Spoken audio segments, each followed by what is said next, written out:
ኢራንና አሜሪካ ተታኮሱ።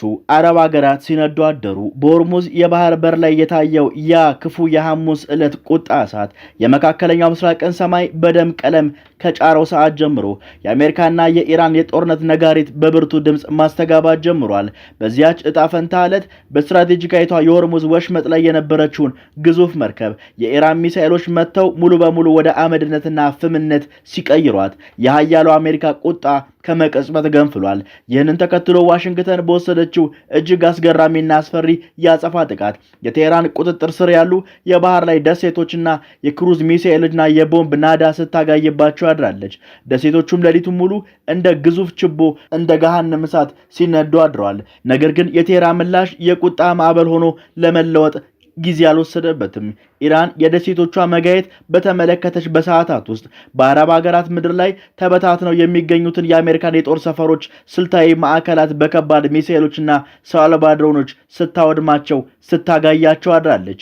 ይህ በጭስና በባሩድ የታፈነ ሌሊት ሰማያዊውንና ረጋ ያለውን የአረብ ዓለም ሳይወድ በግድ ከእንቅልፉ ቀስቅሶታል። ቀጠናው ሙሉ በሙሉ በጦርነት ድንጋጤ ነግቶ እንዲያድርም አስገድዶታል። ፀሐይ ስትወጣ የታየው ትዕይንት እጅግ አስደናቂና አስጨናቂ ነበረ። በአረብ ምድር ላይ በከፍተኛ ወታደራዊ ቴክኖሎጂ ተገንብተው የነበሩት የአሜሪካ የጦር መሰረቶች በጽኑ ድብደባ ምክንያት እንዳልነበሩ ሆነው ፈራርሰውና ሙሉ በሙሉ አመድና አሸዋ ለብሰው አድረዋል። ሁለቱ ኃይሎች የገቡበት የዚህ አውዳሚ የፈረቃ ተኩስ ልውውጥ መላው ቀጠናን ወደማያልቅና የደምና የእሳት አዙሪት ውስጥ እየገፋው መሆኑን በሚገባ አመላካች ሆኗል። የጦርነት ነበልባልና የመሰማዕትነት ዝኩር ባጠቆረው የመካከለኛው ምስራቅ ሰማይ ስር የአሜሪካና የኢራን እርስ በርስ የሚወራወራቸው አስፈሪ የሚሳኤሎች ውርጅብኞች ምድርን ዳግም እያወኳት ይገኛሉ። ይህ በሁለቱ ኃያላን መካከል የተቀሰቀሰውና አዲስና አስገራሚ የጥቃት ልውውጥ ደግሞ በቀረቡ ተፈርሞ የነበረውን ደካማ የተኩስ አቁም ስምምነት ወደ ገደል አፋፍ ጥሎታል። የኢራን እስላማዊ አብዮታዊ ዘበኛ ኃይል ቅዳሜ ዕለት ባወጣው መግለጫ ዋሽንግተን በኢራን የባህር ዳርቻ ላይ የሰነዘረችውን የአየር ጥቃት ለመበቀልና በአካባቢው የሚገኘውን የአሸባሪውን የአሜሪካ ጦር ይዞታዎችን በከባድ መሳሪያ ለመምታት የጦር አውሮፕላኖቿ ማሰማራቷን በይፋ አውጃለች። ይህ የእሳት ራት ፍልሚያ የተቀሰቀሰው አሜሪካ ባለፈው አርብ ዕለት በሆርሙዝ ባህር ሰላጤ ዙሪያ የሚገኙ የኢራን ሚሳኤልና ድሮን ማከማቻዎችን እንዲሁም የባህር ዳርቻ ራዳር ጣቢያዎች ላይ ኃይለኛ ወታደራዊ እርምጃ መውሰዷን ተከትሎ ሲሆን የደቡባዊ የሲሪክ ወደብ በከባድ ፍንዳታ ድምጽ ስትናወጥ አድራለች። የምህር የዜና ወኪል እንደዘገበው የሲሪክ ወደብ የሚገኙ መሳሪያዎችና ተቋማት ላይ የደረሰ አንዳችን ጉዳት ሳይኖር ወደቧ መደበኛ ስራዋን እንደቀጠለች ትገኛለች።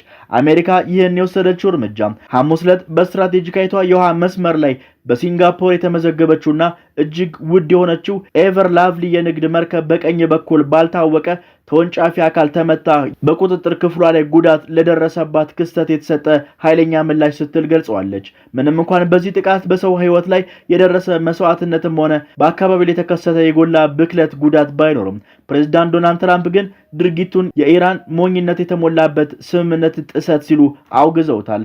ምክትል ፕሬዝዳንቱ ጄዲ ቫንስ ኃይልም በኃይል ይመለሳል በሚል የቁጭት ቃል ማስጠንቀቂያ ቢሰጡም የኢራን የባህር ኃይል ግን በኢስላማባድ የመግባቢያ ሰነድ አንቀጽ 5ን በመጥቀስ በሆርሙዝ የባህረ ሰላጤ ላይ ያለው ሙሉ ቁጥጥርና የኢራን መሆኑንና ጥቃቱ ከተደገመ ምላሻቸው ከዚህ የሰፋና የበረታ እንደሚሆንም ዝተዋል።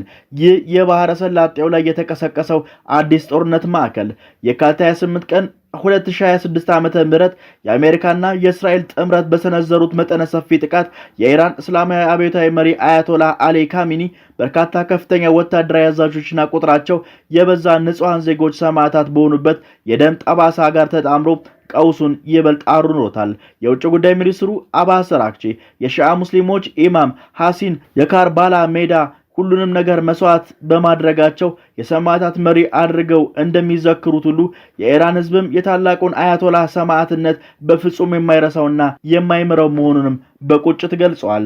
የውጭ ጉዳይ ሚኒስትሩ ቃል አቀባይ እስማኤል ባቃይ በበኩላቸው የሀገር ብሔራዊ ደህንነትና ክብር በፍጹም ለድርድር የማይቀርቡና ራሱን የመከላከል መብት ከማንኛውም አካል ጋር እንደማይወዳደር አስታውቋል።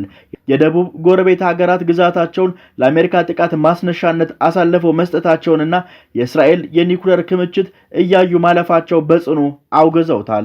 አሁን ባለው ሁኔታ ሰኔ 17 የተፈረመው የመግባቢያ ሰነድ ዕጣ ፈንታ ምን ሊሆን እንደሚችል ጥያቄ ውስጥ ወድቋል። ምክንያቱም ሁለቱ ወገኖች በሆርሙዝ ባህረ ሰላጤ ላይ መርከቦች ክፍያ እንዲከፍሉ በመፍቀድና ባለመፍቀድ ዙሪያ የተለያዩ ትርጓሜዎችን ይዘዋል።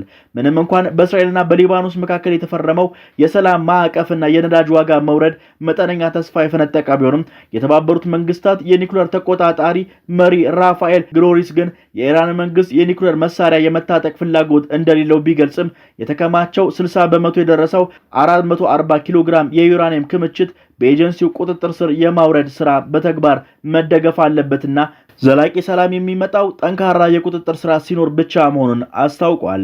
የአሜሪካ የጦር ሰፈሮች በቁጣ ማዕበል ተመተው አመድና አሸዋ ሲለብሱ ያደሩ ሲሆን የጥበቃ ኃይሉ ለሽብርተኛዋ የአሜሪካ ጦር ተገቢውን ምላሽ ሰጥቻለሁ ሲል ገልጿል።